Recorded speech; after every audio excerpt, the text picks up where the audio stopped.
그런데 말입니다. 더 기버스가 피프티 멤버들에게 들어온 광고를 자체적으로 거절한 자료는 벌써 두세 건이 넘게 나왔습니다. 금액적으로 따져도 10억 원대가 넘습니다. 그렇다면 멤버들이 고발을 하거나 고소를 해야 할 주체는 누굽니까?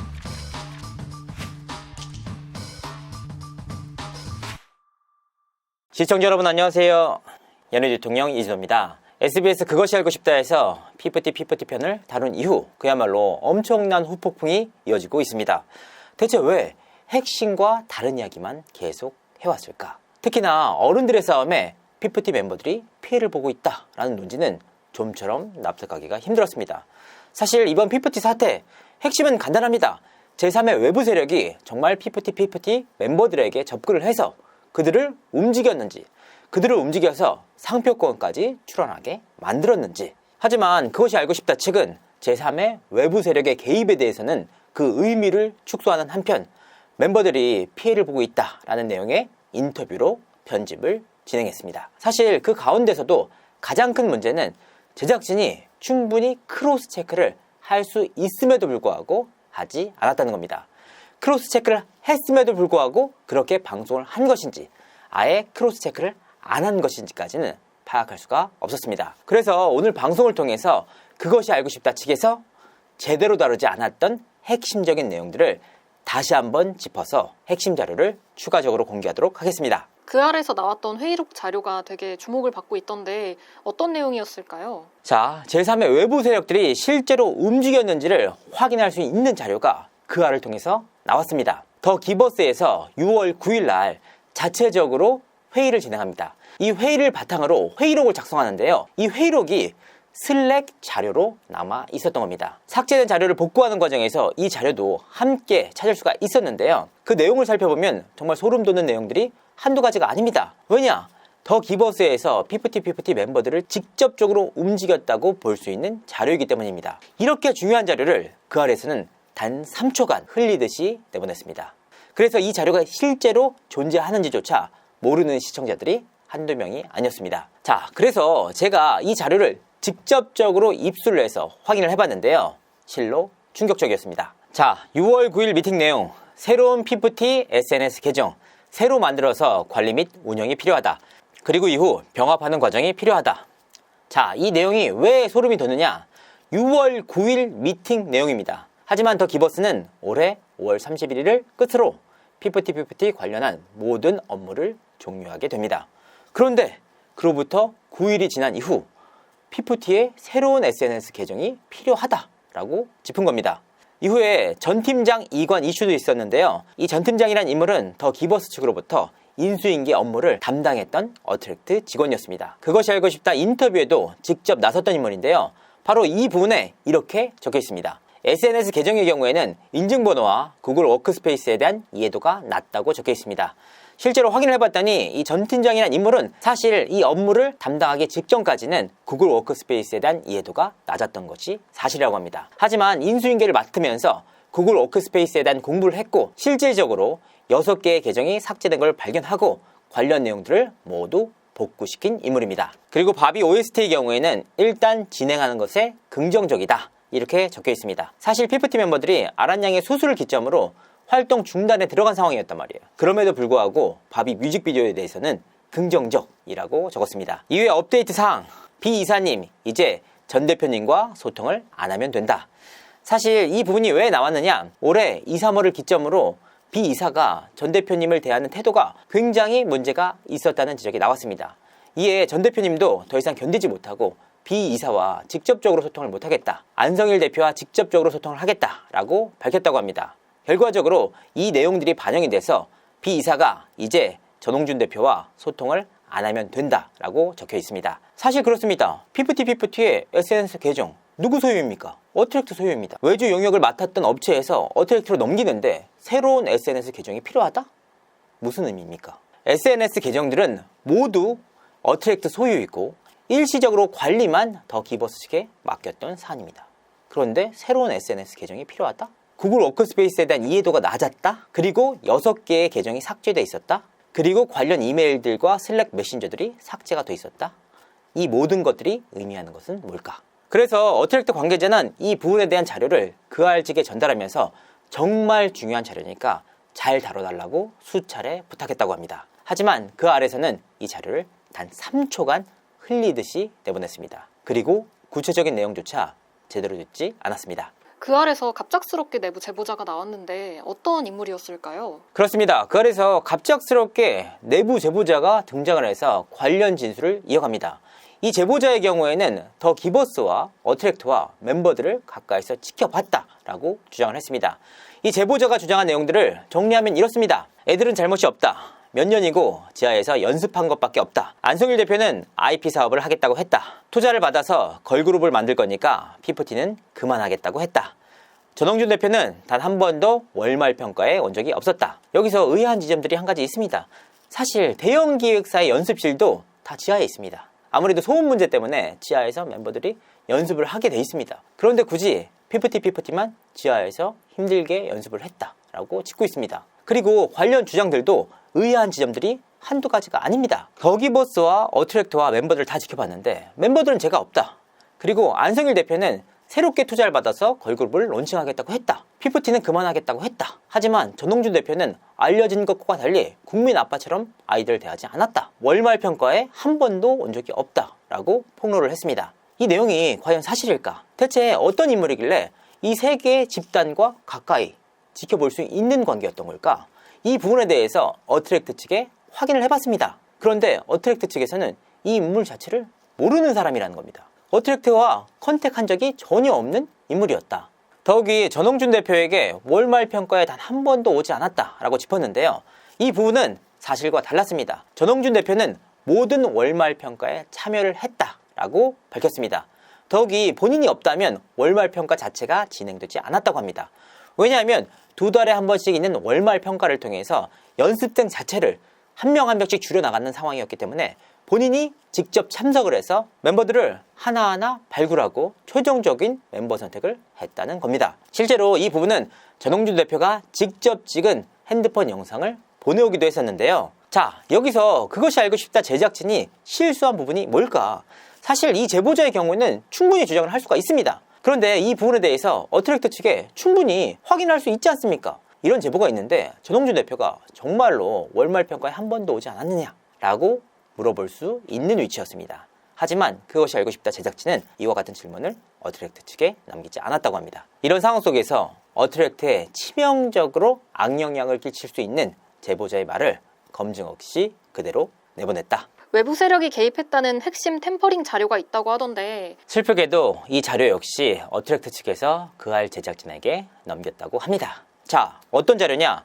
바로 헬릭스 퍼블리시티라는 글로벌 프로모션 업체와 주고받은 계약서 내용입니다. 물론 삭제된 더기버스 메일 가운데서 복구된 자료이기도 한데요. 주요 내용은 이렇습니다. 더기버스는 헬릭스 퍼블리시티라는 업체와 1년 연장 계약을 진행하는 과정에서 어트랙트의 그 어떠한 승인 없이 관련 계약을 진행을 했습니다. 특히 더기버스가 기밀사항이라고 언급을 하면서 회사 또는 레이블을 변경해도 계약에 문제가 없었는지를 헬릭스 측에 문의를 합니다. 이 부분은 더기버스 직원이 직접적으로 문의를 하는 내용들이 함께 자료로 남아 있었습니다. 이 과정 역시 어트랙트 측에 전혀 보고한 바가 없었다고 하는데요. 더기버스 직원이 보낸 이메일 수신과 CC를 살펴보면 안성일, K씨, B이사, 이 본부장, 이 4명의 더기버스 직원만 있을 뿐 어트랙트 직원은 단 한 명도 없었습니다. 이 자료가 가장 핵심적인 이유 한 가지가 있었는데요. 헬릭스 측에서 법무팀에 문의를 한 결과 관련 내용들이 문제가 없다라고 답변을 하고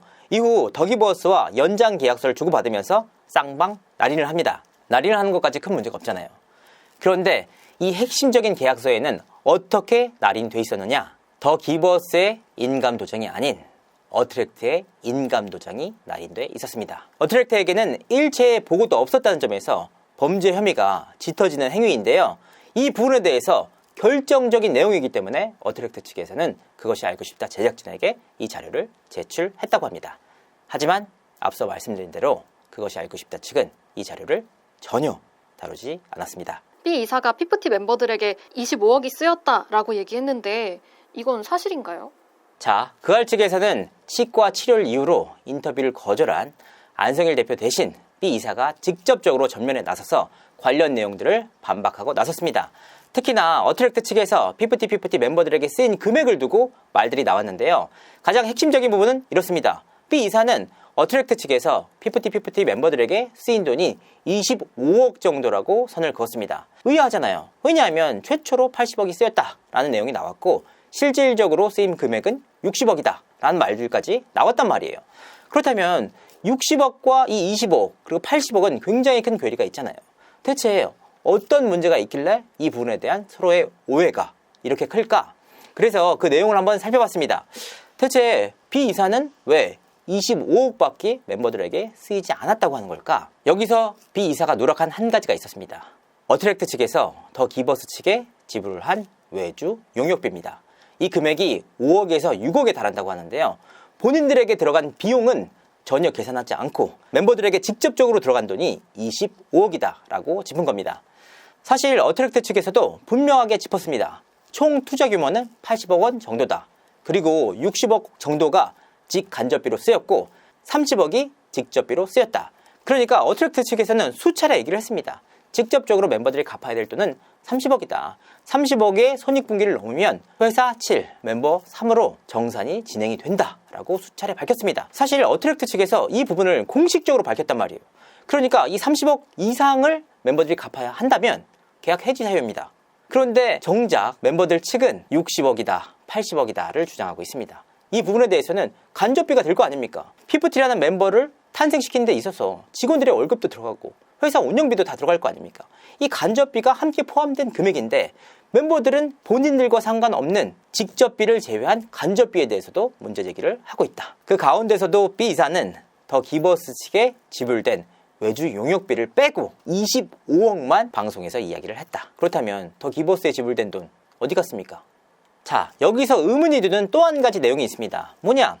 사실 멤버들은 전홍준 대표에 대해서 배임 혐의가 있다라고 이야기를 하고 있습니다. 이를 통해서 멤버들의 법률 대리인이 전홍준 대표를 고발하기도 했었는데요. 여기서 핵심적인 내용이 뭐냐? 자, 전홍준 대표의 배임 혐의에 대해서는 아직까지도 핵심 자료가 없습니다. 수사를 통해서 나올지를 살펴봐야 합니다. 그런데 말입니다. 더 기버스가 피프티 멤버들에게 들어온 광고를 자체적으로 거절한 자료는 벌써 2-3건이 넘게 나왔습니다. 금액적으로 따져도 10억 원대가 넘습니다. 그렇다면 멤버들이 고발을 하거나 고소를 해야 할 주체는 누굽니까? 더 기버스에 해야 되잖아요. 한 차례도 문제 제기를 하지 않았다. 직접적으로 손해를 끼친 더 기버스에는 왜 하지 않았을까? 이 부분이 바로 이번 사태의 핵심이 아닐까 보고 있습니다. 워너뮤직과의 계약에 독소 조항이 있었다라고 하던데 그렇습니다.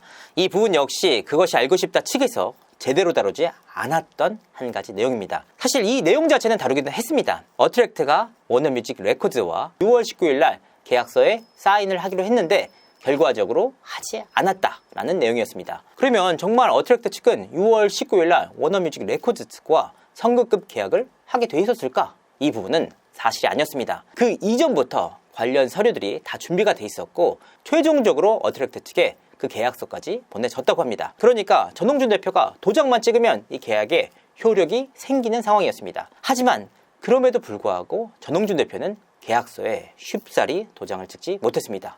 왜냐? 외부에 알려지지 않은 독소 조항이 있었기 때문입니다. 어떤 독소 조항이냐? 멤버들과 분쟁이 생길 시 위약금을 지불해야 한다는 내용이었습니다. 이 부분에 대한 문제 제기를 수차례 했지만 그 계약 내용은 바꿔줄 수 없다라는 공식 입장을 받았다고 합니다. 그래서 결과적으로 어트랙트 역시 이 계약서에 사인하지 않았습니다. 그리고 소름 돋게도 6월 19일 날 멤버들이 짐을 싸서 소속사를 나갔습니다. 자, 6월 19일을 기준으로 살펴보도록 하겠습니다. 어트랙트 입장에서는 바비 뮤직비디오 촬영권과 워너뮤직 레코드 측과 선급금 계약을 앞두고 있었습니다.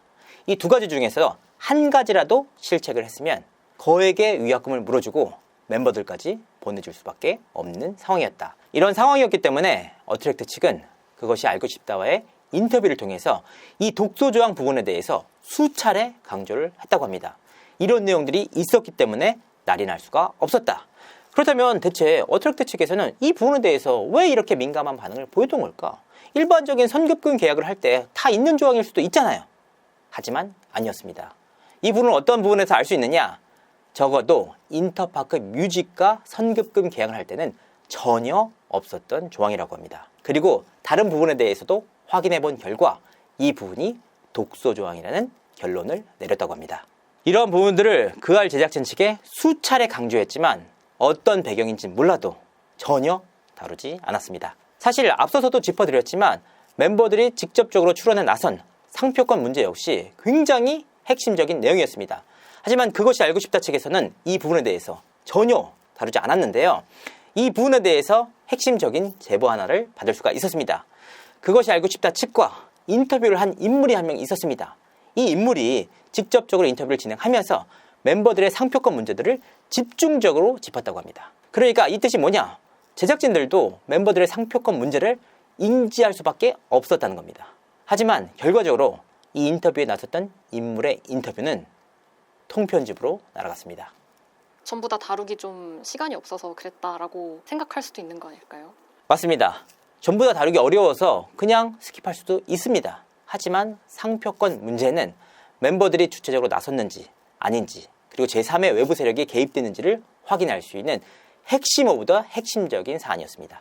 그 부분에 대한 언급조차 없었다는 것이 가장 핵심적인 내용입니다. 제작진은 방송 이후 후폭풍이 일자 인터뷰에 나섰던 인물들에게 맡은 자리에서 최선을 다하겠다라는 메시지를 보냈다고 하는데요. 그럼에도 불구하고 방송 이후 엄청난 후폭풍이 일고 있습니다. 저는 1년의 취재 과정에서 크로스 체크를 충분히 할 수 있음에도 불구하고 하지 않았다는 부분에 놀라움을 감출 수가 없었는데요. 그런 의미에서 그것이 알고 싶다 제작진에게 메시지를 한 가지 남기고 싶습니다. 그것이 알고 싶다는 SBS에서 엄청난 투자를 해서 만든 대한민국 대표적인 시사 교양 프로그램입니다. 그것이 알고 싶다는 국내뿐만 아니라 해외에서도 정평이 난 유수 프로그램인데요. 사실 그렇습니다. 아무리 해외에 이렇게 알려지긴 했지만 그리고 SBS에서 거액을 투자하긴 했지만 실질적으로 유능하고 재능이 있는 제작진이 없었다면 그것이 알고 싶다가 이렇게 잘 될 수 있었을까요? 그래서 묻고 싶습니다. 그것이 알고 싶다 제작진들도 방송국을 선택할 권리를 존중해야 하지 않을까요? 이상으로 이진호였습니다. 감사합니다.